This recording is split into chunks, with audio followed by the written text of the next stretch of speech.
Thank you. Do it? Yeah, you did it. Oh, sugar. I blew it. It was. Chris, you forgot to mute everyone. I thought I did. I Great. will do that now. Mute all.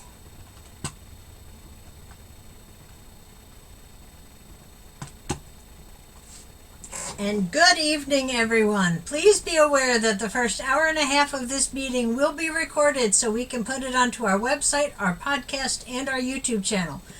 We record in audio only. Feel free to use the podcast on our website along with your big book as a resource if you missed the study portion of the meeting. The study portion is also listed on the website so that you can follow along.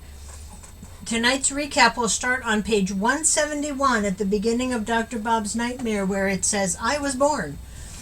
And it will end on page 174, where it says, Deportment and Scholastically. And our study tonight will start on page 174, I conducted myself, and will end on page 177, Hospital or Sanitarium Experiences. And do we have any announcements? Hi, family. My name's Jamie. Very grateful, recovered alcoholic. Shana, it shows that you're still screen sharing, so you might want to take that down. Just had a great PI and CPC workshop at District this last weekend. But I'll tell you what, folks, if anybody's interested to know a little more about public information and CPC, I'd be happy to get together, say, like on a Monday night when we don't have a regular meeting, and go through the screen shares with you and take you through that, and you can learn a little more about it. And 4th of July at my house, Pickle Palooza #5. So if you can, feel free to come join us. Be lots of food and all kinds of good shenanigans going on, and I'll leave it at that. Thank you, Jamie. And our next group conscience will be the middle of July. And anyone who's interested in becoming a home group member, just let me know by chat and I will get you set up with that. So, Shayna, come on in. It's your turn. Now it's my turn. Good evening, everyone. I'm a recovered alcoholic, and my name is Shayna. Welcome to the Lppbbsg Primary Purpose Big Book Study Group. To prepare for our Big Book study, let's get focused by having a 3-minute moment of meditation, followed by our family's fog light prayer. And I'm a recovered alcoholic. My name is Trish. Thanks for joining us tonight. We're going to start the meditation in a minute, so please take a moment to get situated. Please be aware of the background noises when you are unmuted and sharing, as not to distract others or yourself. We suggest we all observe proper Zoom etiquette. If you wouldn't do it in a live meeting, please don't do it here. A friendly reminder, absence of profanity offends no one. Please keep yourself muted during someone else's share. We will call on you in the order hands are raised. From the foreword to the first edition of Alcoholics Anonymous. We of Alcoholics Anonymous are many thousands of men and women who have recovered from a seemingly hopeless state of mind and body. To show other alcoholics precisely how we have recovered is the main purpose of this book and of this group. For the meditation, some suggestions are focus your breath and posture. Breathe in God and breathe out self. Take this time to reconnect with God and let the craziness of the day drift away and ask God to help you focus on the study. Are you bringing the monks in? Yep.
let's join in our family's fog light prayer.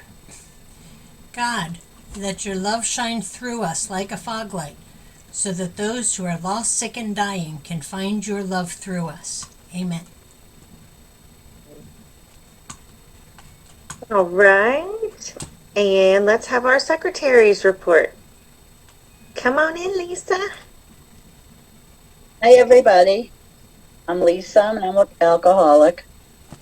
Hi, my name is Lisa, and I'm your recovered alcoholic secretary. I've asked Elias to read the recovered statement. We read this notice to explain why many people in this group identify as recovered rather than recovering, and what it exactly means to be a recovered alcoholic. Take it away, Elias.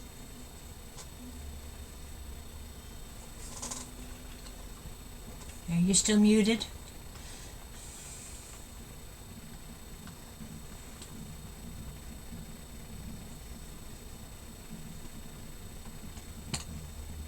Elias, are you muted?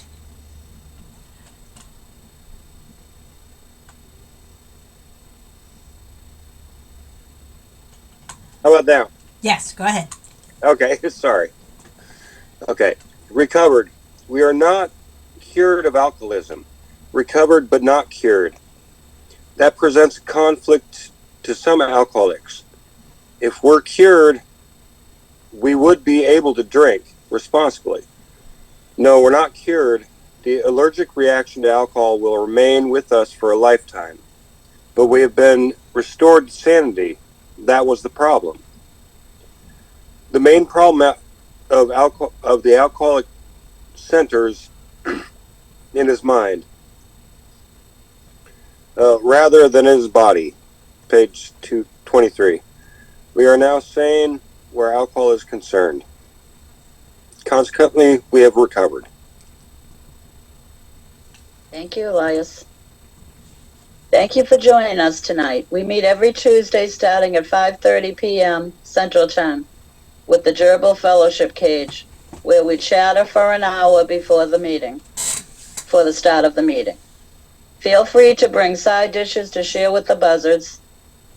Our Big Book study starts promptly at 6:30 p.m. Central Time, and we ask that you be courteous and ready to begin at the sound of the foghorn.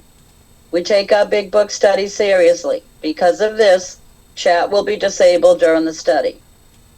In the 1940s, when the only elements to sobriety were God, a Big Book, and one recovered alcoholic working with an untreated alcoholic, the success rate was as follows. From the foreword to the second edition of Alcoholics Anonymous, page XX, of alcoholics who came to AA and really tried, 50% got sober at once and remained that way. 25% sobered up after some relapsed, and the remainder, those who stayed on with AA, showed improvement. Can we have a show of hands of people joining us for the first time?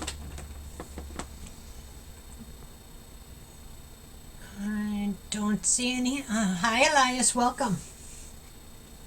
Welcome, Elias. So, 152 days today. Awesome. Wonderful. Congratulations. And we have Victoria joining us for the first time, too. Welcome, sister. Good to have you. Welcome, Victoria. I'm having issues with my computer. I'm sorry. I got out once, so I'll probably have to leave again. No worries. That's okay. Welcome. And the recovered alcoholics. These are your potential sponsors. Is anyone celebrating a milestone this week?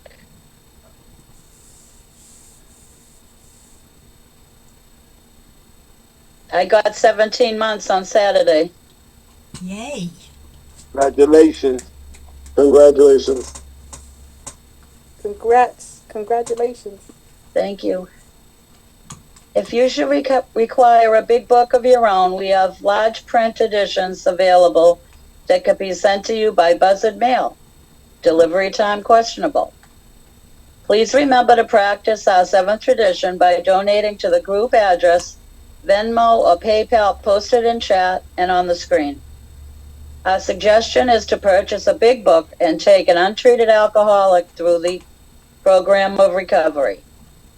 Please visit our website posted in the chat. Thank you and see you next week.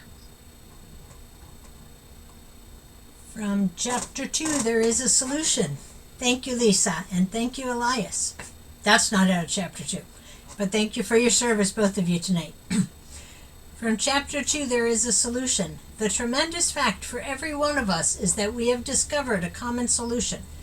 We have a way out on which we can absolutely agree and upon which we can join in brotherly and harmonious action. This is the great news this book covers or carries to those who suffer from alcoholism. This is an open meeting, and as such, all who have an interest in alcoholism and our program of recovery are welcome.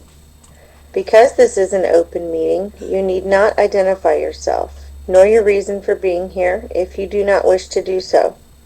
Your anonymity will be protected. We ask that you protect ours. While this is an open meeting, membership in this group is limited to those who wish to recover from alcoholism and have a desire to stop drinking for good and all. Each member of Alcoholics Anonymous is a potential sponsor of a new member and should clearly recognize the obligations and duties of such a responsibility. And before we begin our study of the Big Book, last week we reviewed Tradition 4. So tonight let's take a quick look at Tradition 5. Please refer to page 562 of Alcoholics Anonymous. And I welcome our traditionalist, Donald. Good evening, or good afternoon, good evening, good day, everyone.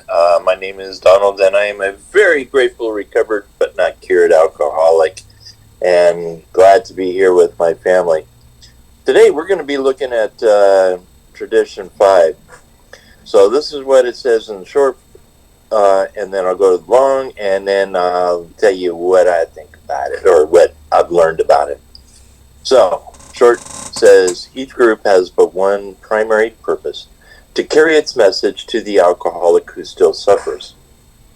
In the long, it's actually short too, but each Alcoholics Anonymous group ought to be a spiritual entity having but one primary purpose, that of carrying its message to the alcoholic who suffers, or still suffers. You know, when I first came to Alcoholics Anonymous, I didn't know anything about the traditions. You know, I wasn't thinking about carrying the message or what a group's primary purpose was. You know, I just wanted the pain to stop. But as I kept coming back, something powerful started to sink in. Every person in the room that was there, because someone else had reached out. Someone had carried the message to them. Whether it was through a meeting, a phone call, a big book, or just showing up and telling the truth. That's what this tradition is all about, passing it on. The heart of the Tradition 5, it states each group has but one primary purpose, to carry its message to the alcoholic who still suffers. It sounds simple, but it's deeply profound. In everything we do as AA members and as AA groups, we are asked to remember why we exist. What else but to help the next alcoholic? Not to be a social club, not to become a therapy group, or even a debate society. Not to fix anyone's life problems. Just one clear mission, to carry the message of recovery. This tradition didn't come out of thin air. It came from experience. In AA's early days, groups sometimes lost their way. Some tried to expand their purpose, adding in things like religious teachings, political causes, and or treatment strategies. Others became too focused on helping people with other issues like gambling, drugs, relationships, All good intentions, but the message became diluted. It became clear that if AA tried to be everything to everyone, it would eventually lose its power of simplicity. Or its powerful simplicity, excuse me, what I meant to say. So the fifth tradition was written as a compass to guide AA's direction. Stick to what we know. And what is that? Helping other alcoholics to recovery. And you ask yourself, why does this matter today? Well, today, Tradition 5 is still a compass for every meeting I attend, and a mirror I can hold my own actions. It helps me ask, am I showing up for the newcomer or just for myself? Am I sharing to help someone or to sound impressive or just to hear myself talk? Is the meeting focused on experience, strength, and hope? Or is it drifted into opinion and distraction? This traditionally gently reminds me, don't forget the still suffering alcoholic, the one sitting in the back of the room, feeling terrified, the one who's coming back from a relapse, or the one who doesn't know if they belong, the one who hasn't gotten here yet.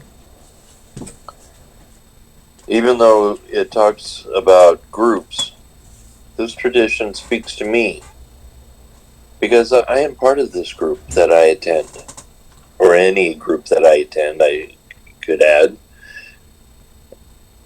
I help carry the message when I share honestly about my recovery, not just my problems, or whenever I reach out to someone new or struggling,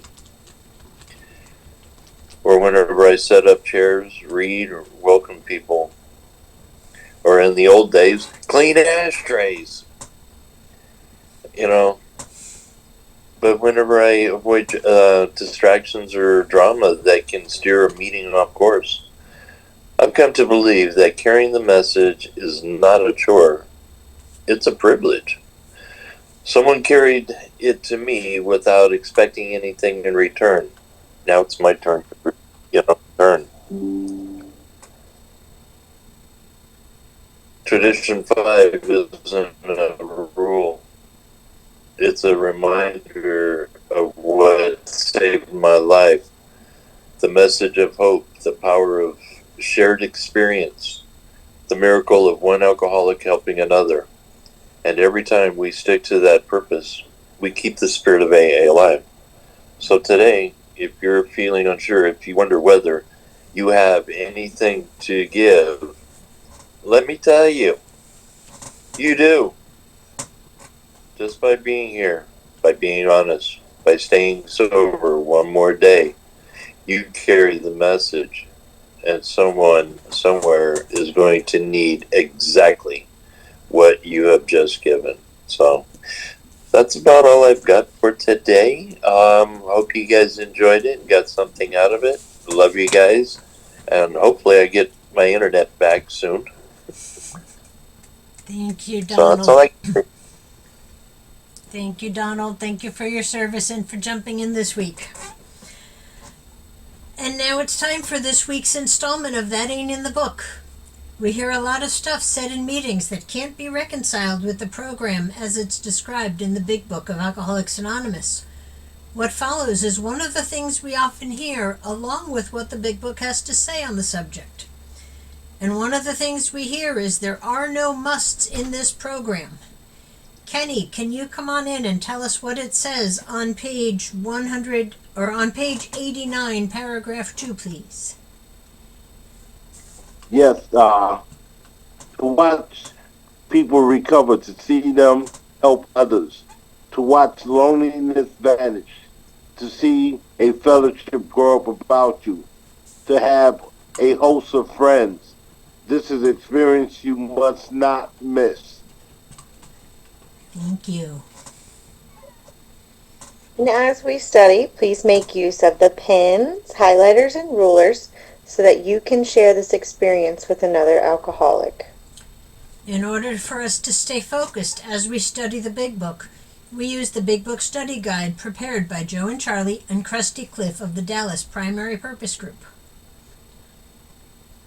And tonight we are going to start the recap on page 171, which will be read by Nancy? Yep. Yay! Good guess. Followed by our study portion, read by Larry. Awesome. After the page is read, we will ask questions from the imaginary podium, starting back on our study portion. That was read by Larry. The answers will be one sentence unless otherwise specified, and multi-part questions are simply a one-sentence answer, split up by commas, semicolons, hyphens, and other fun bits of punctuation. Basically, in English, what that means is we're going to read the material once through and then dissect the information a second time through the question and answer format. Notice how the language in the questions gives us a new light in which to consider the study material. This is important because hearing the question and rereading the content offers a definite way of comprehending the material covered. After we've completed the study, we open up for comment, questions, and observations based on what was just read. If you have spiritual experiences with this information, you are free to share. Please keep your share on topic and under 5 minutes. At the 5-minute mark, you may hear a timer beep to let you know that your time is finished. However, Big Book study is not therapy. Should you begin sharing on topics which are more appropriately discussed in a different setting, for example with a sponsor, please do not be offended when we cut that conversation short and send the buzzards nipping at your heels. For that purpose, we have fellowship meetings before and after our study time. You can never go wrong by commenting on the pages studied, which brings us to the words of one of the co-founders of Alcoholics Anonymous. Sobriety, freedom from alcohol, through the teaching and practice of the 12 steps, is the sole purpose of any Alcoholics Anonymous group.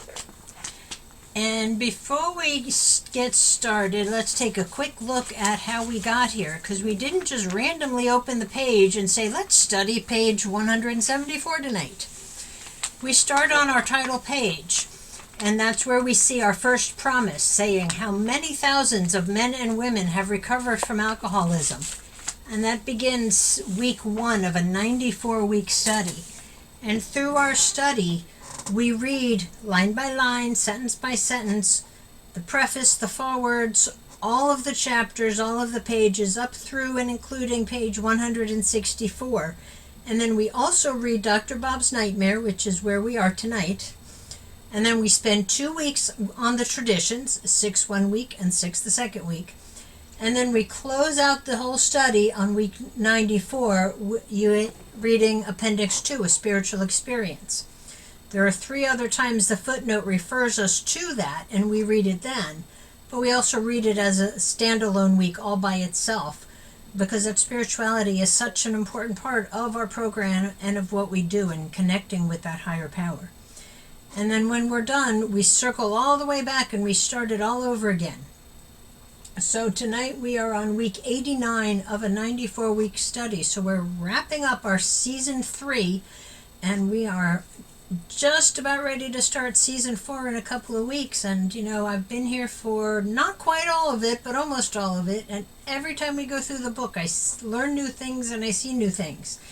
And I hope that you guys also continue to learn and grow, and that you keep coming back with us. Thanks.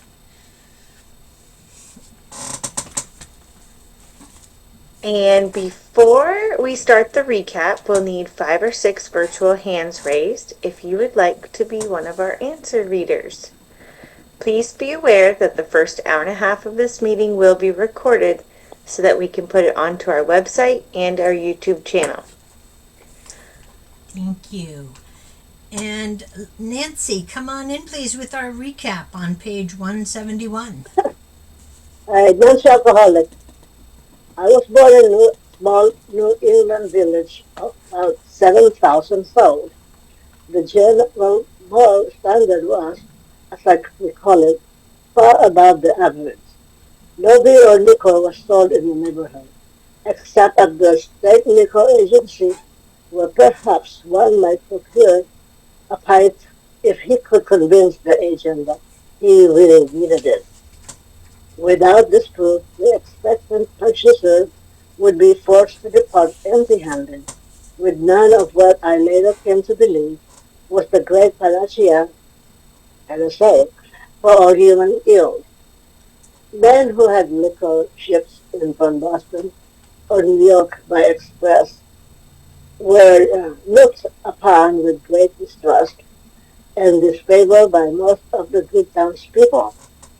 The town was well supplied with churches and school in which I pursued my early education activities. My father was a professional man of recognized ability, and both my father and mother were active in church affairs. Both father and mother were considerably above the average in intelligence. Unfortunately for me, I was the only child, which perhaps engendered the selfishness which played such an important part in bringing on my alcoholism. From childhood through high school, I was more or less forced to go to church, Sunday school, and evening service, Monday night Christian endeavor, and sometimes the Wednesday evening prayer meeting. This had the effect of making me resolve that when I was free from parental domination, I would never again darken the doors of the church. This resolution I kept steadfastly for the next 40 years, except when circumstances made it seem unwise to absent myself. After high school came 4 years in one of the best colleges in the country, where drinking seemed to be a major extracurricular activity. Almost everyone seemed to do it. I did it more and more and had lots of fun without much need, either physical or financial. I seemed to be able to snap back the next morning, better than most of my fellow drinkers, who were cursed or perhaps blessed with a great deal of morning after nausea. Never once in my life have I had a headache, which fact, which fact leads me to believe that I was an alcoholic almost from the start. My whole life seemed to be centered around doing what I wanted to do, without regard for the rights, wishes, and privileges of anyone else, a state of mind which became more and more predominant as the years passed. I was I was graduated summa cum laude in the eyes of the drinking fraternity, but not in the eyes of the dean. The next 3 years I spent in Boston, Chicago, and Montreal in the employment of a large manufacturing concern selling railways supplies, gas engines of all sorts, and many other items of heavy hardware. During these years, I drank as much as my purse permitted, still without paying too great a penalty. Although I was beginning to have morning jitters at times, I lost only a half a day's work during these 3 years. My next move was to take up the study of medicine, entering one of the largest universities in the country. There, I took up the business of drinking with much greater earnestness than I had previously shown. On account of my enormous capacity for fear, I was elected to membership in one of the drinking societies, and soon became one of the leading spirits. Many mornings I have gone to classes, and even though fully prepared, would turn and walk back to the fraternity house because of my jitters, not daring to enter the classroom for fear of making a scene should I be called for recitation. This set from bad to worse until sophomore spring when, after a prolonged period of drinking, I made up my mind that I could not complete my course. So I packed my grip and went south to spend a month on a large farm owned by a friend of mine. When I got the fun out of my brain, I decided that quitting school was very foolish and that I had better return and continue my work. When I reached school, I discovered the faculty had other ideas on the subject. After much argument, they allowed me to return and take my exam, all of which I passed creditably. But they were much disgusted and told me they would attempt to struggle alone without my presence. After many painful discussions, they finally gave me my credits and I migrated to another of the leading universities of the country and entered as a junior that fall. There, my treatment became so much worse than the boys in the fraternity house, where I lived, felt forced to send for my father, who made a long journey in the vain endeavor to get me straightened around. This had little effect, however, for I kept on drinking and used a great deal more hard liquor than in former years. Coming to the finals exam, I was on the particularly strenuous spree. When I went in to write the examinations, my hand trembled so I could not hold a pencil. I passed in at least three absolutely blank books. I was, of course, soon on the carpet and upshot was that I had to go back for three more quarters and remain absolutely dry if I wished to graduate. This I did, and proved myself satisfactory to the faculty, both in deportment and scholastically. Thank you, Thank you. thank you, Nancy. And Larry, come on in with our study for this week.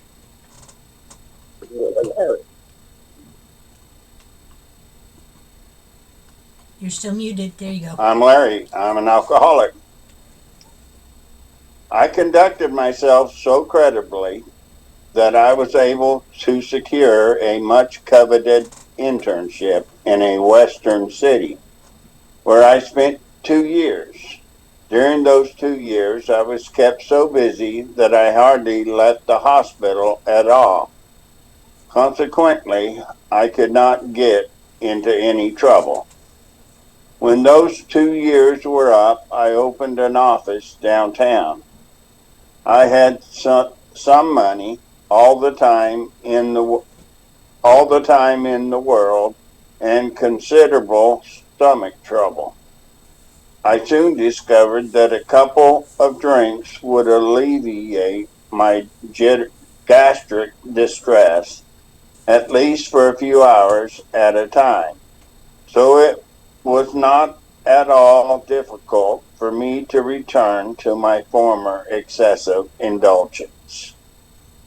By this time, I was beginning to pay very dearly physically, and in hope of relief, voluntarily incarcerated myself at least a dozen times in one of the local sanitariums. I was between Scala and Charybdis now because if I did not drink, my stomach tortured me, and if I did, my nerves did the same thing. After 3 years of this, I wound up in the local hospital where they attempted to help me, but I would get my friends to smuggle me a quart, or I would steal the alcohol about the building so that I got rapidly worse.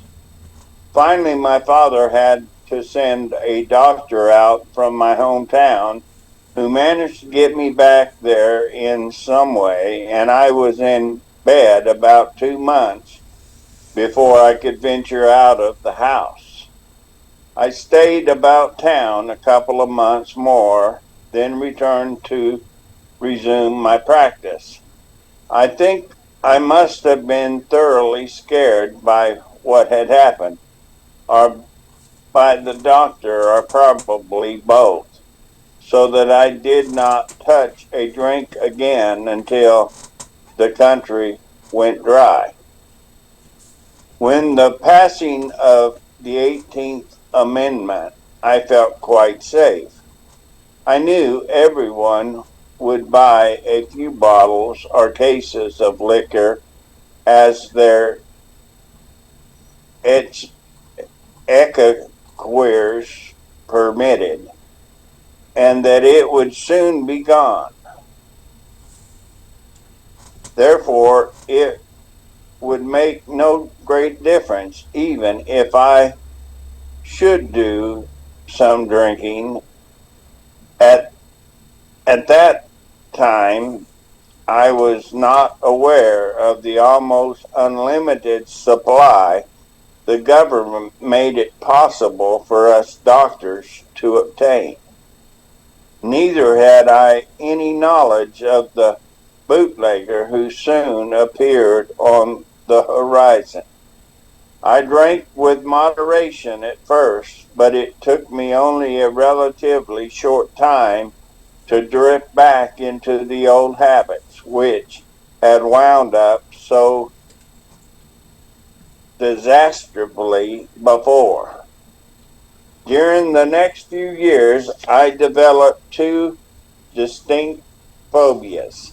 One was the fear of not sleeping, and the other was the fear of running out of liquor.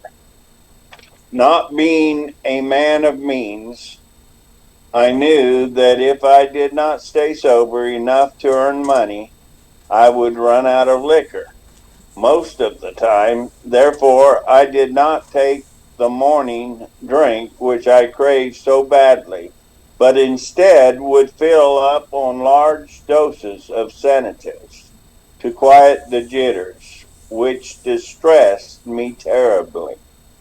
Occasionally, I would yield to the morning craving, but if I did, it would be only a few hours before I would be quiet, unfit for work. This would lessen my chances of smuggling some home that evening, which in turn would mean a night of futile tossing around in bed, followed by a morning of unbearable jitters. During the subsequent 15 years, I had sense enough never to go to the hospital if I had been drinking, and very seldom did I receive patients. I would sometimes hide out in one of the clubs of which I was a member, and had the habit at times of registering at a hotel under a fictitious name. But my friends usually found me, and I would go home if they promised that I should not be scolded. If my wife was planning to go out in the afternoon, I would get a large supply of liquor and smuggle it home and hide it in the coal bin, the clothes chute, over door jambs, over beams in the cellar, in cracks in the cellar tile. I also made use of old trunks and chests, the old can container, and even the ash container. The water tank on the toilet I never used because that looked too easy. I found out later that my wife inspected it frequently. I used to put 8 or 12 ounce bottles of alcohol in a fur lined glove and toss it into the back airing pouch when winter days got dark enough. My bootlegger had hidden alcohol at the back steps where I could get it at my convenience. Sometimes I would bring it in my pockets, but they were inspected and that became too risky. I used also to put it in 4-ounce bottles and stick several in my stocking tops. This worked nicely until my wife and I went to see Wallace Berry in Tugboat Annie, after which the pant leg and the stockings racket was out. I will not take space to relate all my hospital or sanitarian experiences. Thank you so much, Larry. And for our answer readers, please speak clearly into your microphones. We'll ask the questions that's on our script by Joe and Charlie and Krusty Cliff. The answers to those questions will be sentence by sentence, coming directly out of the portion that Larry just read. If those answering the questions lose their place, please allow me to direct them back to the correct sentence so that there's not a whole bunch of people all talking on top of each other. And Kenny and Billy, please go ahead and unmute yourselves. And our batting order tonight will be Kenny, Linda, and welcome back, Linda, Nancy, William, and Billy. So Kenny, you get our first question, and that is, as the result of staying dry and giving school his best shot, what did he receive?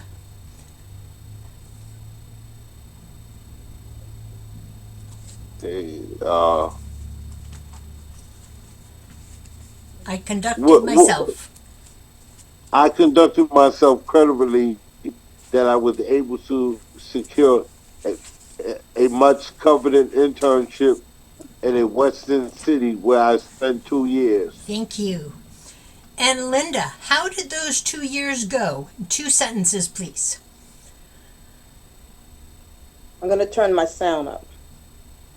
During those 2 years, I was kept so busy that I hardly left the hospital at all. One more sentence. Consequently, I could not get into any trouble. Thank you. And Nancy, at the end of the 2 years, what did Dr. Bob do? When those 2 years were up, I opened an office downtown. Thank you. William, what was it he had at the time? I had money all the time in the world, and a considerable stomach trouble. Thank you. And Billy, a 2-part question. A, so what did he soon discover? And B, so what happened then? I soon discovered that a couple of drinks would alleviate my gastric distress, at least for a few hours at a time. So it was not at all difficult for me to return to my former excessive indulgence. Thank you. And Kenny, back to you, and you also get a 2-part question. A, was he still enjoying his drinking?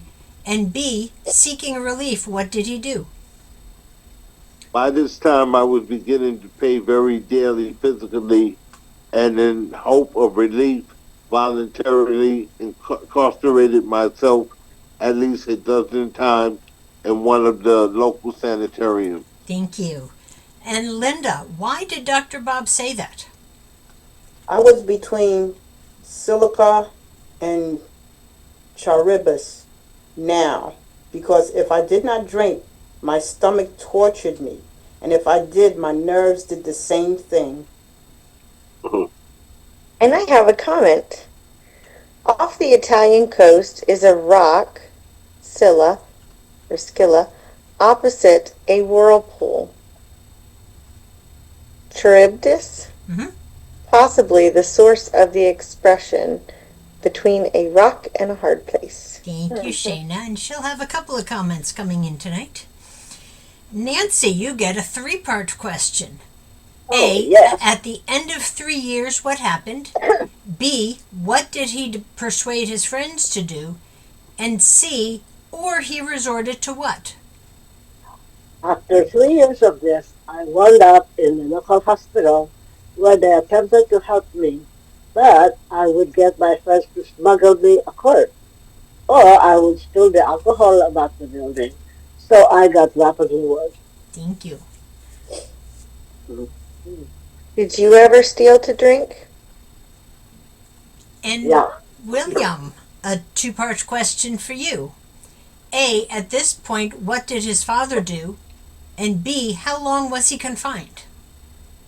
Finally, my father. Oh, sorry. Finally, my father had to send me a doctor out from my hometown, who managed to get me back there in some way. And I was in bed about 2 months before I could venture out of the house. Thank you. And Billy, at the end of 2 months, what did he do? I stayed about town a couple of months more and then returned to resume my practice. Thank you so much. Kenny, this episode scared him sufficiently to cause him to do what? I think I must have been thoroughly scared by what happened, or by the doctor, or probably both, so that I did not touch a drink again until the country went dry. Thank you. And Linda, what constitutional amendment gave him a sense of security? With the passing of the 18th Amendment, I felt quite safe. This amendment, prohibition, went into effect in 1920 and ended in 1933. And Nancy, why did he believe that?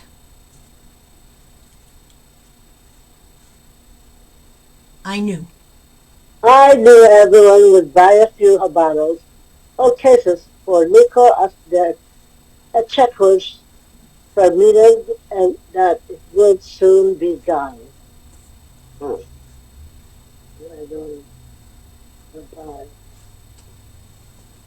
I'm going to mess that word up. Exchequers? Yep. Exchequers. Exchequers means savings or financial resources. Thank you, Shayna. And William, consequently, it would make no great difference even if he what? Therefore, it would make no great difference, even if I should do some drinking. Thank you. And Billy, what two things was he unaware of? At that time, I was not aware of the almost unlimited supply the government made it possible for us doctors to obtain. Neither had I any knowledge of the bootlegger who soon appeared on the horizon. Thank you. Kenny, another two-part question for you. A, so how did he start drinking? And B, what happened in a short time? I drank with moderation at first, but it took me only a relatively short time to drift back into the old habit which had wound up so disastrously before. Thank you so much. And Linda, over the next 2 years, what happened? During the next few years, I developed two distinct phobias. And what were they, Nancy? One was the fear of not sleeping, and the other was the fear of running out of liquor. Oh boy, thank you. And William, a two-part question. A, since he was not blessed with an abundance of money, what was he forced to do? And B, the result of this would be what? Not being a man of means, I knew that I did not stay sober enough to earn money. I would run out of liquor. So true. And Billy, most of the time, how did Dr. Bob handle his need? Most of the time, therefore, I did not take the morning drink, which I craved so badly, but instead would fill up on large doses of sedatives to quiet the jitters, which distressed me terribly. Thank you. And Kenny, but he occasionally would do what? Occasionally I would yield to the morning craving, but if I did, it would be only a few hours before I would be quite unfit for work. Thank you. And Linda, a two-part question. A, this was not good because it lessened his chances to do what? And B, which in turn would mean what? This would lessen my chances of smuggling some home that evening, which in turn would mean a night of futile tossing around in bed, followed by a morning of unbearable jitters. Thank you. Nancy, a two-part question for you. A, Okay. over the next 15 years, what did he not do? And B, and seldom did what? During the subsequent 15 years, I had sense enough never to go to the hospital if I had been drinking, and very seldom did I receive patients. Thank you. And William, another two-part question for you. A, where would he hide during the day? And B, on occasions, he would do what? I would sometimes hide out in one of the clubs of which I was a member and had the habit of times of registering at hotels under a fictitious name. Have you ever done any of these things? Hmm. And Billy, what usually happened? But my friends usually found me and I would go home if they promised I should not be scolded. Thank you. Kenny, what would he do when his wife Anne planned to be away? My wife was planning to go out in the afternoon. I would get a large supply of liquor and smuggle it home and hide it in the coal bin, the clothing chute, over the door jambs, over the beams in the cellar, and the cracks in the cellar tile. Thank you. And Linda, what else did he make use of? I also made use of old trunks and chests, the old can container, and even the ash container. Thank you. Nancy, a two-part question for you. A, what did he never use? And B, why? There were times on the toilet I never used, because that looked too easy. William, why was he lucky there? I found out later that my wife inspected it frequently.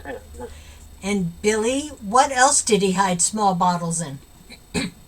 I used to put 8 or 12 ounces bottles of alcohol in fur-lined gloves and toss it onto the back airing porch when winter days got dark enough. Thank you. Kenny, back to you. What would his bootlegger do for him? My bootlegger had hidden alcohol at the back steps where I could get it at my convenience. Thank you. And Linda, sometimes he would mess up and bring it home how? Sometimes I would bring it in my pockets, but they were inspected, and that became too risky. Thank you. Nancy, what else did he do? I used also to put it up in 4-ounce bottles and stick several of my stuff in my stocking top. Thank you. And William, when did that great idea quit working?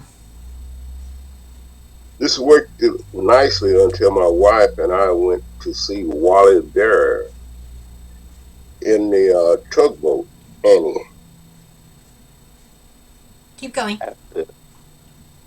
After which the pants leg and stocking racket was out. Have you ever found it desirable to hide your drinks in ingenious places? Mm-hmm. And our last question of the night, Billy, what will we not learn of? I will not take space to relate all of my hospital or sanitarium experiences. Thank you, everybody. And now, if you have experience with the portion of the book that we just read, please feel free to share. And also be mindful of your time so that others who have their hands raised are also waiting to share so that they have a chance. And a friendly reminder as we share, absence of profanity offends no one. We're now open for comments, questions, observations, and spiritual experiences based on what was just read. Me! Hi, Billy. Did you call on me? Yes, come on in. Okay, hi, I'm an alcoholic. My name's Billy. I love this chapter. So I'm gonna kind of sort of quote part of it. I was raised in a small New England village of about 7,000 souls. The general moral standard was, and still is, far above average. No beer or liquor was sold in the neighborhood except at the state liquor agency, where perhaps one might not, you won't procure a pint if you could convince anybody to anything nowadays, without Yeah, I grew up in the same town Dr. Bob was born and grew up in. And while I was out there drinking like a fish as a teenager and a young adult, my dad was on the board of trustees at the local hospital, and they created a treatment facility called Founders Hall. I knew Dad was on the board of the hospital and of Founders Hall, but I had no idea what Founders Hall did until many years later when I got sober. Dr. Bob's birthplace is still in existence and is a recovery center to this day and has meetings there during the week, which I've been known to attend when I'm hanging out in that town. And the town absolutely worships Dr. Bob. But Dr. Bob, he did not worship the town, not at all. And a small caveat to all this information, his mother was on the board of trustees of St. Johnsbury Academy, with whom he got bounced out of and had to attend some other high school that would take him because of his sociability efforts as a teenager. I can only imagine that must have been pretty hard for her to have to bounce her own kid out of school. But, you know, the town has always had a higher moral value.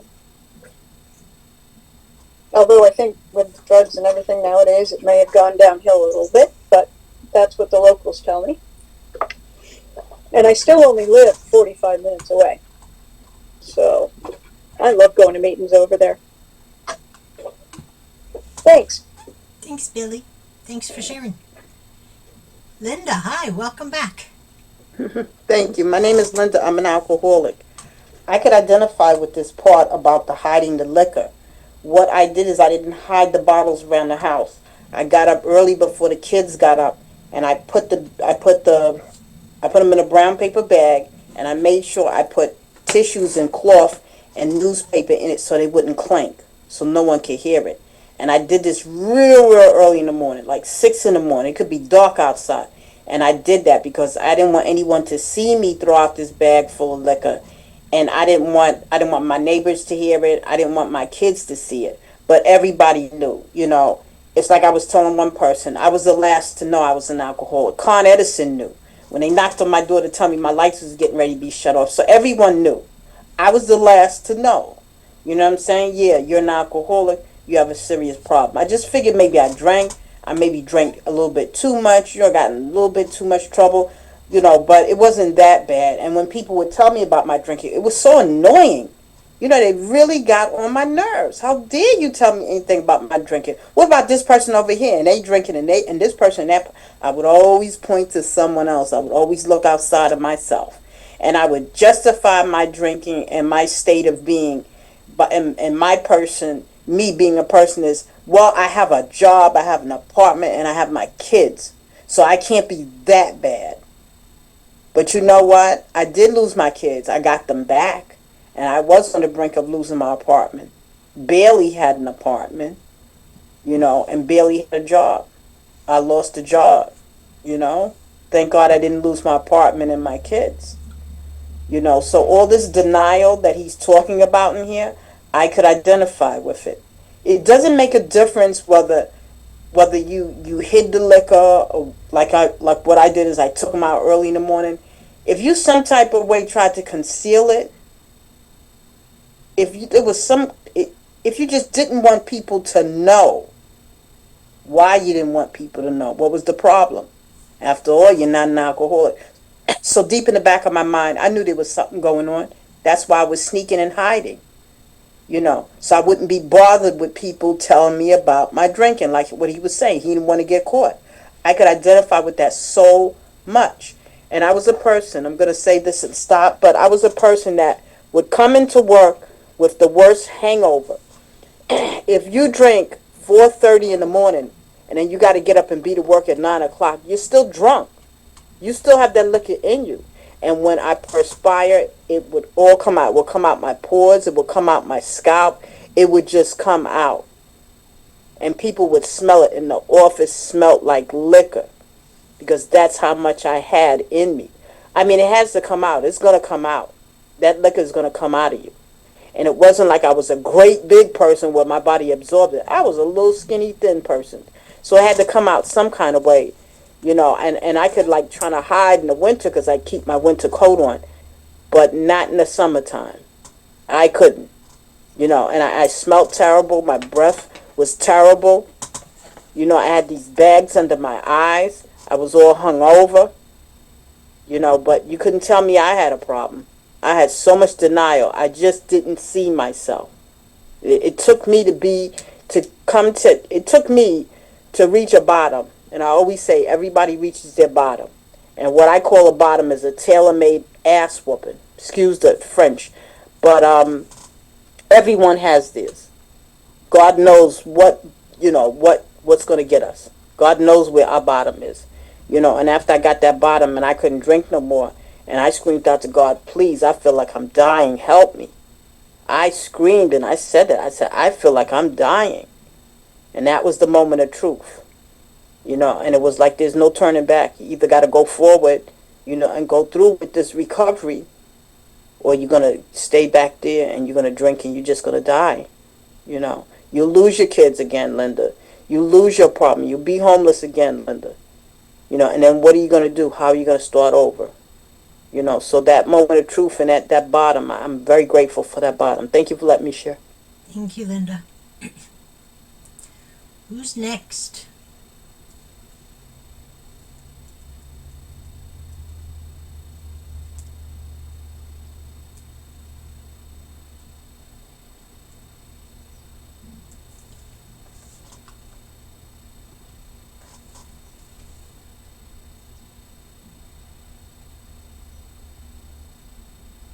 We can bring the monks back in for more meditation.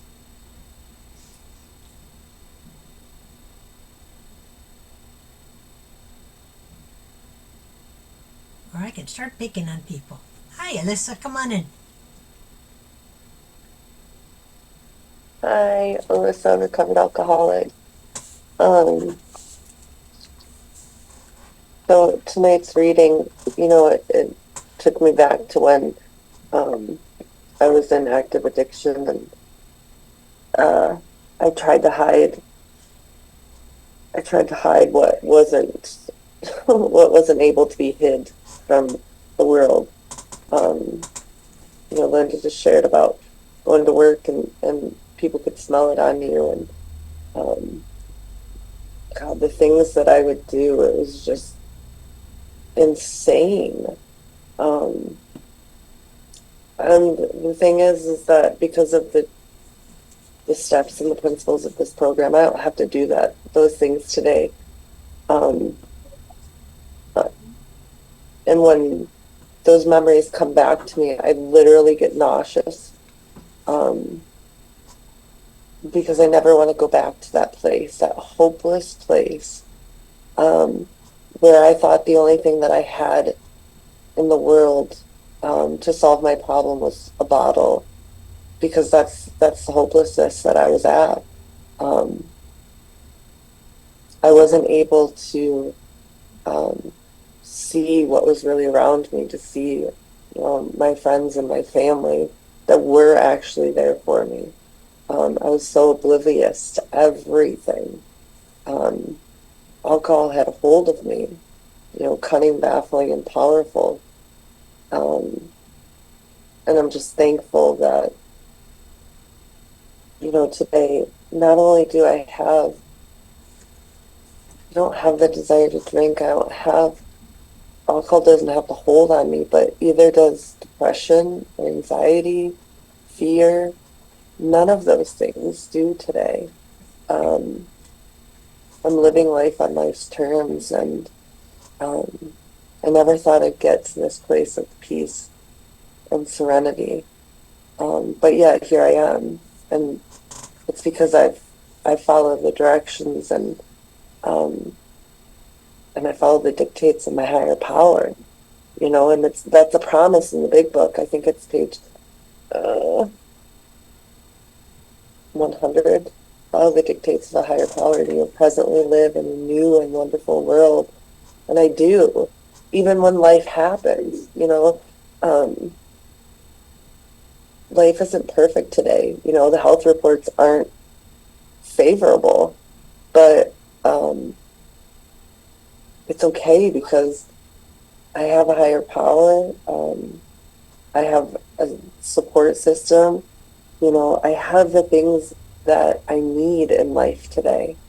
And sometimes I get things that I want, and that's a bonus. That's not a requirement for life for me today. I have everything that I need and more. And I'm able to face life. I'm able to face life. And that's something I couldn't do before. Couldn't do it without drinking. I couldn't do it without anxiety. I couldn't do it without fear. I couldn't do it without being depressed. And I mean, yeah, there's moments that those things try to come back in, but I pick up my tools and they quickly go away. Those things don't have the opportunity to stay around if I'm not entertaining them. And yeah, I don't know, I couldn't ask for a better life. And it's because I can be at perfect peace and ease, and I don't have fears. I don't have worries about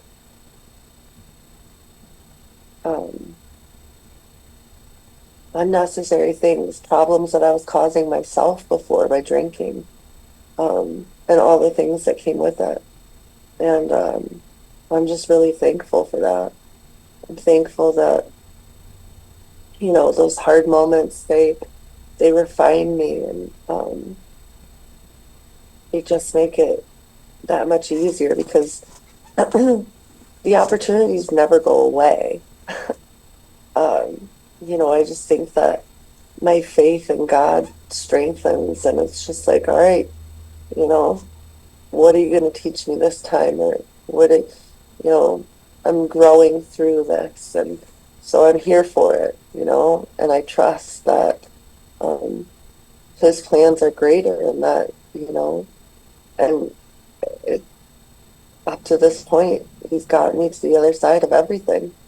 And, that's why I keep coming back, and sometimes I can't,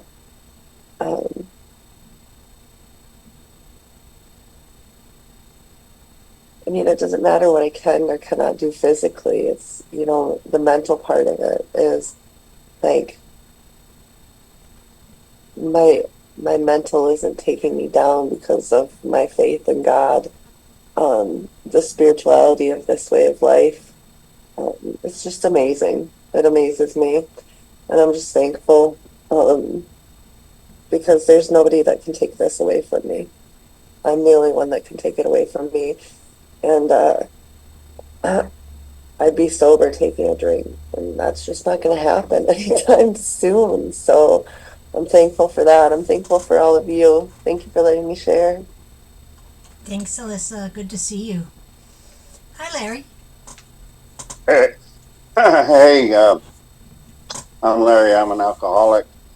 All I wanted to say, I was reading this, and I was saying, that there wasn't a lot of similarities that I could find in this part of the story, because when it came to hiding things like this,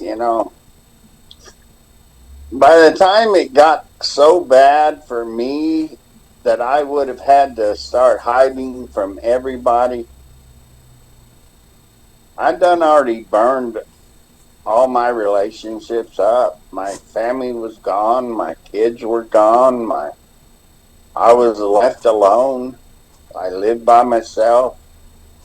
My friends were gone. I was on the road. I was traveling. There wasn't anybody to hide from, I didn't have anybody to, it was just me. And I pretty much drank, all the time. And, but all I remember towards the end is I had no intention of stop drinking. I had, why would I give up drinking? At the time, in my thinking, drinking was the only thing I had going for me.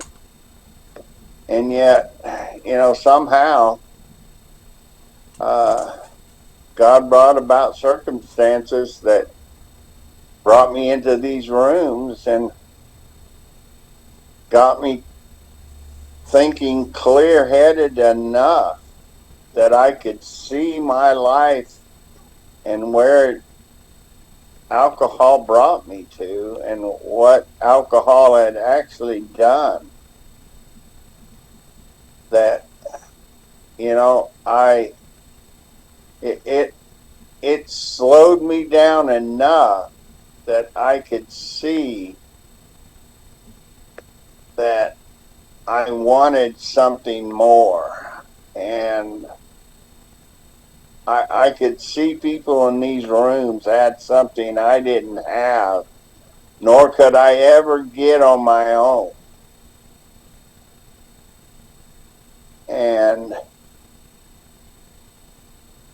I knew I wanted what they had. And so I kept coming back and being as honest as I could for as long as I could. And I stayed as many years as I've been in here learning what I can. And because of that, I've gotten another chance with my kids and my family. And although maybe I didn't get my wife back, I did get a relationship with my wife and the wife of my children. At least that we are on good terms and that we see each other quite often at family events. And, life's so much more than I ever thought it ever could be from the time that and where I was when I came into these rooms. And yet, at that time, I thought, why would I give up drinking? It was the only thing I had going for me. And what a terrible life it was if that was all I had going for me. But today, I have so much more going for me. Relationships, love in these rooms, you all, so much more. And I'm so thankful for Alcoholics Anonymous. That's all I got. Thank you, Larry. Good to see you. Hi, Rick. Hello, everyone. Rick Alcohol. It's good to be here. It's been a little bit of time for me since I could sit with you and take in this book. Not that I'm not in it all the time with others. The sedatives and the hiding. Many years before I came to Alcoholics Anonymous, I was in work, and an officer I used to drink, I drank with, approached me one morning and asked me just if I could just, can you let somebody else drive the rest of the morning? You can pick it up again in the afternoon. I said, sure. I let that person drive the rest of the day. I didn't ask why. I knew why, And but what it taught me is that, okay, you need to schedule, you need to do something. So this doesn't happen again. And I didn't think of it as being a problem, you know. Days I had to be in work in the morning, I don't know, I would just stop drinking earlier the night before, you know, so I wouldn't smell in the morning. I'd go up, I'd get to work, and I'd go upstairs and get a cup of coffee, say good morning to guys that were there, and get my cup of coffee and just slide the pole down while I was holding my coffee and inventory the truck all the time, you know, and everyone thought that's, wow, what a great guy, he knows what everything is and all that, looking up and all this. No, I was doing that to stay away, to separate. You know, worked good for a while until a young man made officer, and he would come down right behind me and go through the truck with me because he wanted to know it. But he never said anything to me if he smelled at me or anything in the morning. The jitters were jitters for me, just jitters. I didn't get to a point, I never got to a point where I shook apart, you know. A friend of mine that I worked with asked me one morning, "Are you okay?" And I said, "Yeah, why? What's your problem?" He says, "I see your hand, man." He says, "Go on upstairs. I got something for you." And I'm going upstairs with him. I said, "Man, I don't want to drink, man. I don't want to. You know, I don't want him to smell me. You know, he had some values, and he had a number of them up there. He gave me a bottle, and he says, "Just take one of these in the morning, man, after a night or a weekend of drinking." And I did, and it worked. Now, it did nothing for my personality. It did nothing for my thinking. It did nothing for my obsession, but it took away the jitters, and I was happy with that. I had an answer. I had a solution to my drinking. So I thought.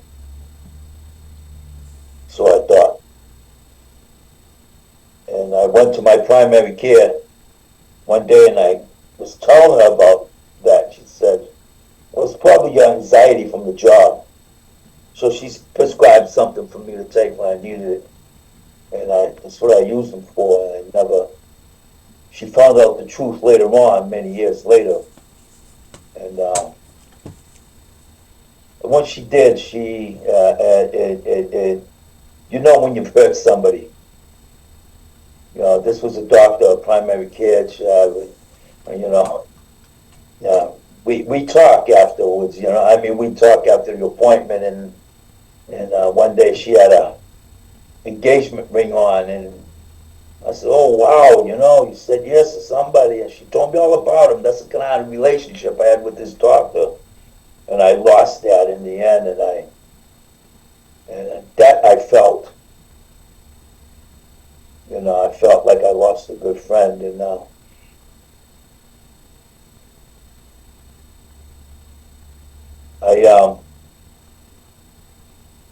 to the point that a year and a half ago, I called her office. She was still in business, and I talked to somebody. I didn't get to talk to her, but I talked to somebody who assured me they would give her the message and everything. I talked to them for a while, and she never called. It's one of my regrets. I don't dwell on it, but I do regret hurting that person that way. Who cared about her patients? I know she cared about me. And as far as hiding it,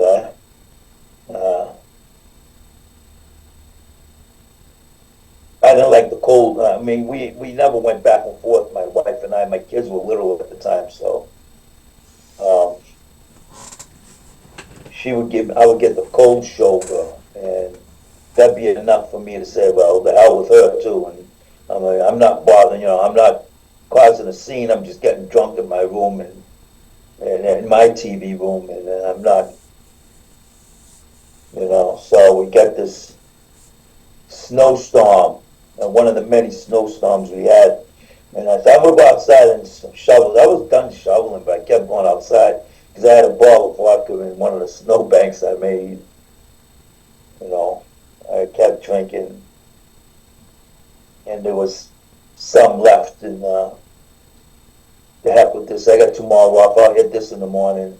Left it out there. Went in the shower, took a shower. I came back out into the kitchen. There it was on the kitchen table, still soaking wet. I laugh now because, what did I do? I drank it, put it in the trash.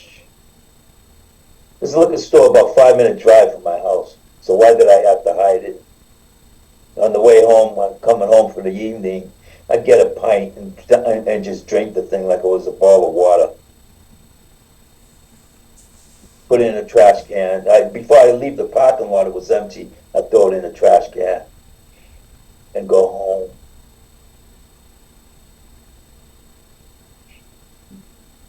That's my journey with this. Like his, but a little bit different with the sedative. I didn't get to the point where I was shaking apart, but later on I started drinking sedative. I started drinking with the sedatives, and everything stopped working that I thought was working. My solution was blown out of the water. Then it wasn't working for me anymore, and that's what keeps me here.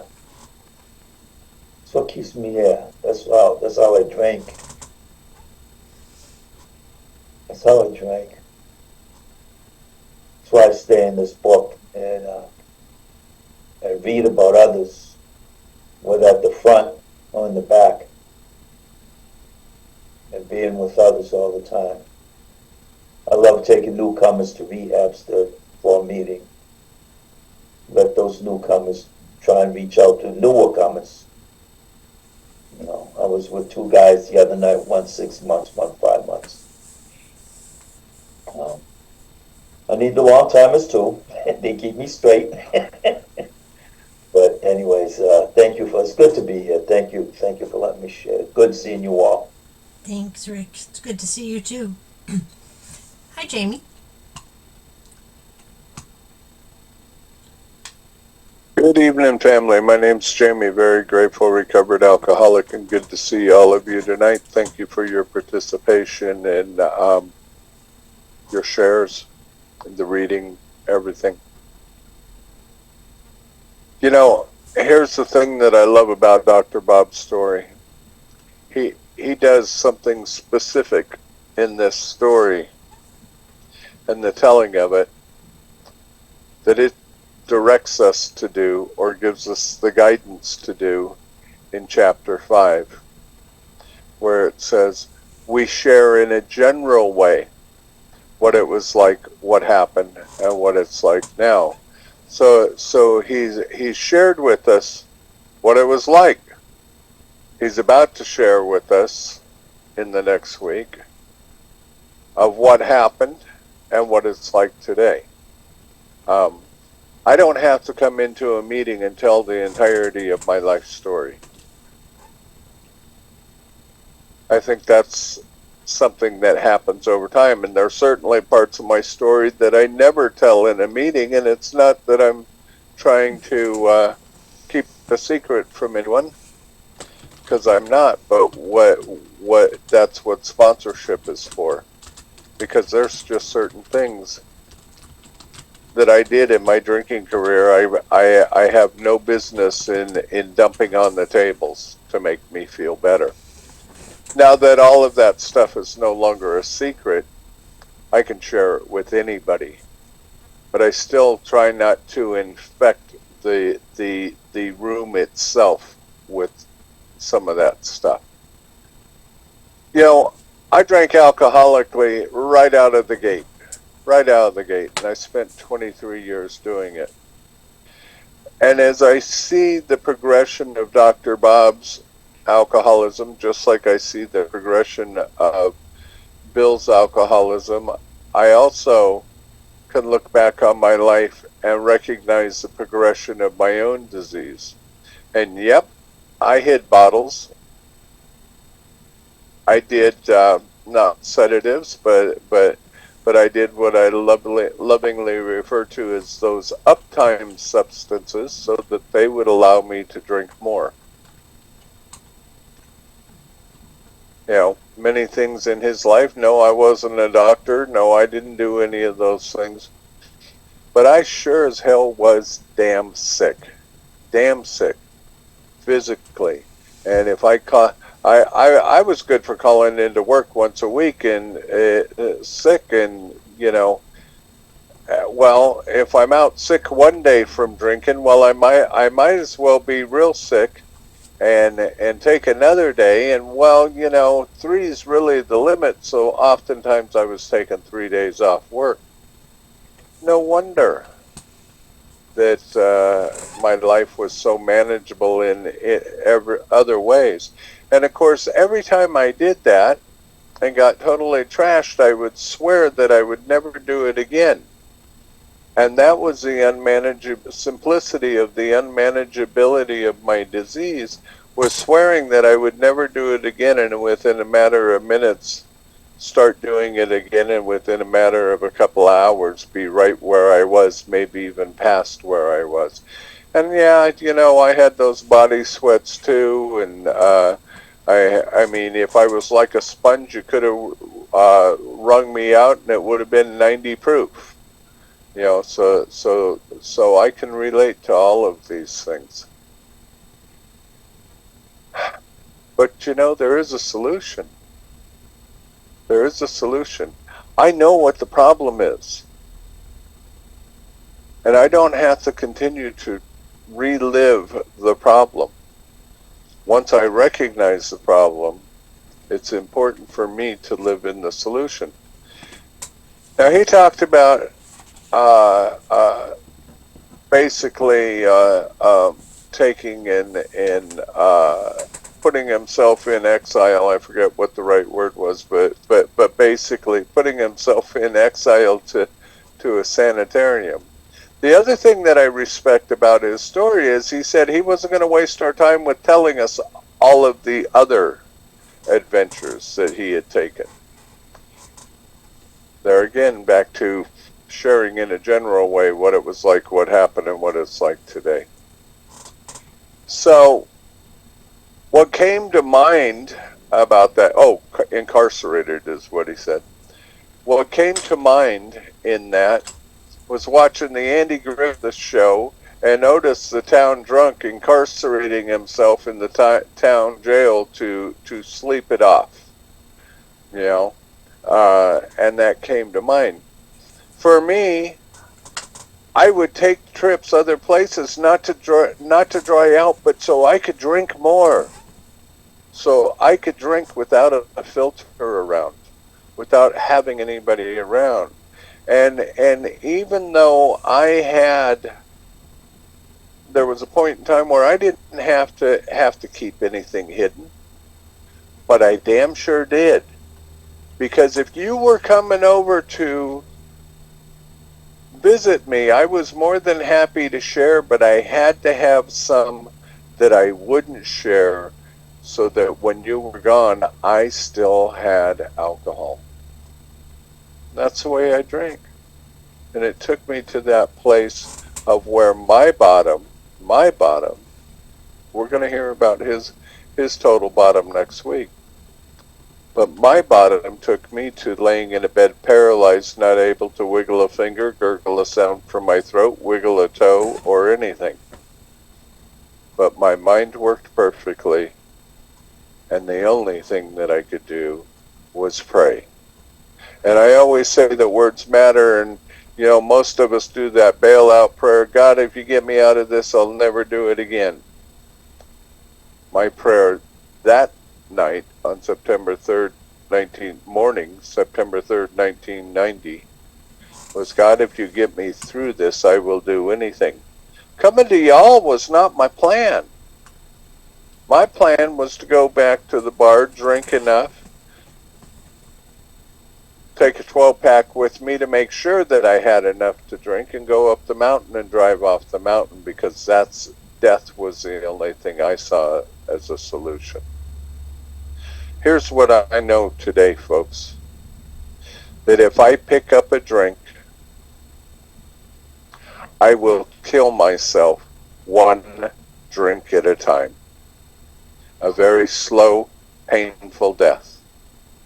And if I pick up that first drink, I may become just like the man of 30 on page 31 of our big book, 32 of our big book, the man of 30, and find myself dead within a short period of time. I don't want to do that today. I love so many of us, even with years of sobriety, are constantly fighting the battle of not drinking. But in my experience, when I take the steps as they are outlined in our big book, and Dr. Bob is one of those that gave us those steps, and he helped over 5,000 other alcoholics in his 15 years of sobriety before he died. It makes me want to live. It makes me want to give back of what has so freely been given to me. People got lots of excuses to take a drink. I've never seen a reason to take a drink. There's a difference between excuses and reasons. And in my time in sobriety, I have made excuses to pick up a drink, but thank God I understood that those excuses were never a reason to pick up a drink. So I have to live life one day at a time, just 24 hours at a time, sometimes 15 minutes at a time. And if I don't pick up the first drink, it's impossible for me to get drunk. And the steps will work on all of the rest that will lead me to emotional sobriety. I look forward to finishing this book out with you guys and starting the next season again. Thanks. Come back and join us. Thanks, Jamie. And My name is Shane. William. That's it. Shane had to My name is William. Oh, go ahead, William. Go ahead. No, you go. My name is William. My name is William Alcoholic. And whenever we read the book and see stuff like this, and they put this in print in 1939, they knew more about me than I knew about myself. And I certainly identify with Dr. Bob, emotions, fear, and trying to control alcohol, and isolation because of alcoholism, and fear that I was going to lose my job, and fear that I was going to run out of liquor, man. Every time I started drinking, and whenever I was going towards my bottom, I always did. And I started out taking big swallows, then I'll cut it down to just enough to wet my tongue and stuff, So definitely identify with that, and people, but I didn't know anything about alcoholism. I thought it was a whole lot of other things other than alcohol. Once I came here and I began to come to these type of meetings and got a sponsor, got a hunger to hear other people share. Brought me out of denial, pride. I remember stopping drinking. Like he said, he would stop drinking for a while, and catch up my bills and everything and pick it up and be right back where I left off at. So I had no solution to my problem. Only solution was to end my life, man, and I was afraid to do that because I thought, you done messed up everything else. You gonna mess that up. Who's gonna give you a glass of water?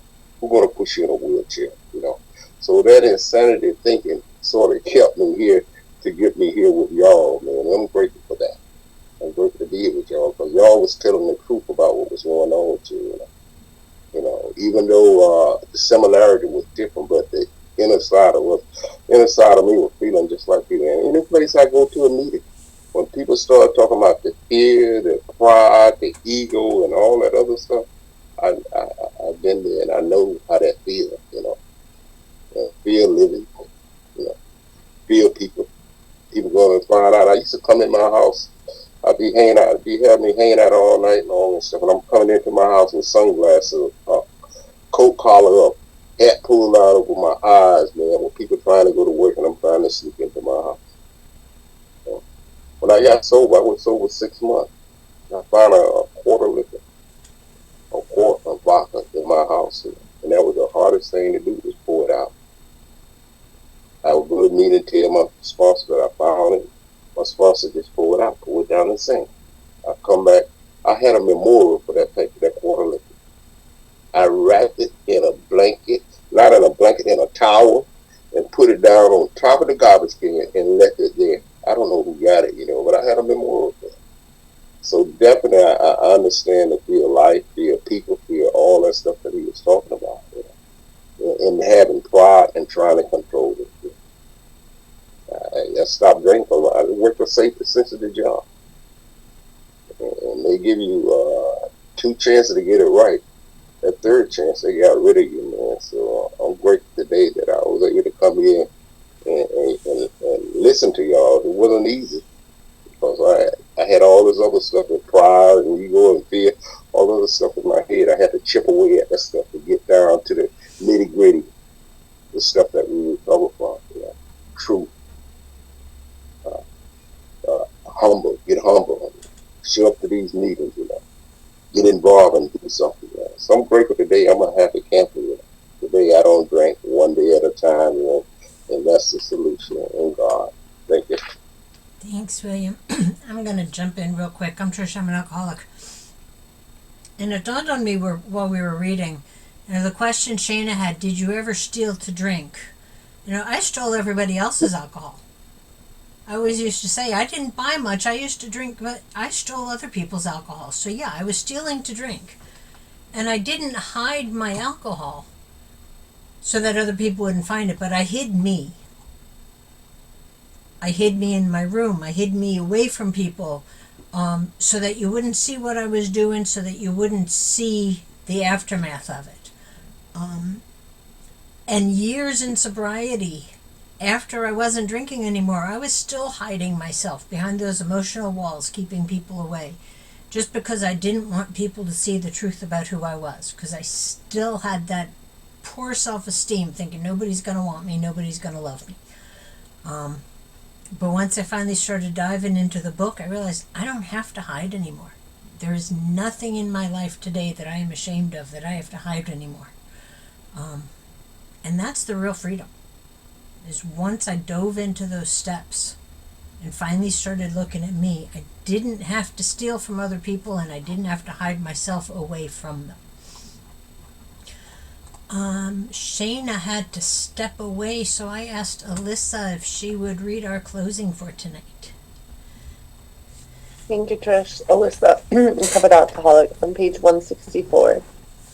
Our book is meant to be suggestive only. We realize we only know a little. God will constantly disclose more to you and to us. Ask Him in your morning meditation what you can do each day for the man who is still sick. The answers will come if your own house is in order. But obviously you cannot transmit something you haven't got. See to it that your relationship with Him is right and great events will come to pass for you and countless others. This is the great fact for us. Abandon yourself to God as you understand God. Admit your faults to Him and your fellows. Clear away the wreckage of your past. Give freely of what you find and join us. We shall be with you in the fellowship of the Spirit, and you will surely meet some of us as you trudge the road of happy destiny. May God bless you and keep you until then. Thank you, Alyssa. And thank you, everyone, for being here and for sharing and for reading and for being of service and just for being you. And we will close out in our usual pickle fashion where we hold our hands up in the screen since we can't stand around the table and hold our hands together. And this way we can pray with and for each other. And we'll take a moment of silence for those inside and outside of these rooms who are still suffering from alcoholism. especially those who may die tonight, either because they haven't found their way to us or because they found us and walked away because they weren't ready or they didn't want what we had. So, a moment of silence followed by the Lord's Prayer. Thank you. And who brings us from shame to grace if we let him? Our Father, Our Father, who art who art in in heaven, heaven, hallowed be be thy name. thy Thy kingdom kingdom come, come, thy thy will will be be done done on on earth earth as it is in the heaven. Give Give us us this this day day our our daily bread, and and forgive us forgive our us our trespasses, trespasses, as as we we forgive forgive those those who who trespass trespass against against us. us. And And lead lead us us not not into into temptation, temptation, but but deliver deliver us us from from evil. evil. For For thine is thine the is the kingdom, kingdom, the the power, power, and the and the glory, glory, forever and forever and ever. ever. Amen. Amen. Thanks for staying up with us, folks. Have a good night, everyone. Thank Thanks, you, everybody. Good to Have see a you, good Rick. night. Well, see you, my with friend. everybody. Thank you. Have a good Seeing night. you all. Please, Good everyone. night, Thank you. everybody. Thanks, Kenny.